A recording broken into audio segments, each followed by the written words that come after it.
বিশ্বকাপ জিততে না পারলে জুলাই মাসে আমাকে ধরবেন।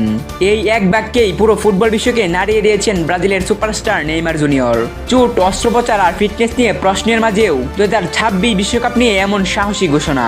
নেইমারের আত্মবিশ্বাসী কি সত্যি ব্রাজিল ফিরে পাবে হারানো গৌরব? নেইমারের জন্য সময়টা সত্যিই কঠিন। আজ ব্রাজিলের বেলো হরিজেন্তেতে তার হাঁটুতে অর্থোস্কোপিক অস্ত্রোপচার হচ্ছে।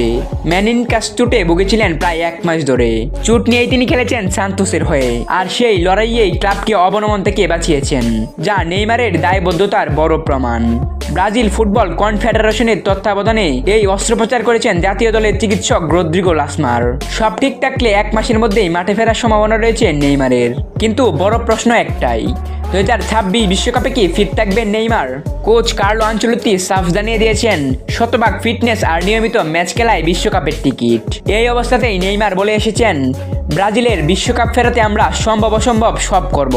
ফেব্রুয়ারিতে মাঠে ফেরার পর ফ্রান্স আর ক্রোয়েশিয়ার বিপক্ষে প্রীতি ম্যাচই হবে নেইমারের জন্য সবচেয়ে বড় অগ্নি পরীক্ষা। নেইমারের আত্মবিশ্বাস আকাশ ছোঁয়া, কিন্তু চোটের ইতিহাস ভয় ধরাচ্ছে ব্রাজিল সমর্থকদের মনে। আপনার কি মনে হয়, নেইমার কি আবার ফিরতে পারবেন সেই পুরনো জাদুকরী রূপে, নাকি চুটোয় ভেঙে দেবে তার বিশ্বকাপ স্বপ্ন? আপনার মতামত জানিয়ে দিন কমেন্টে।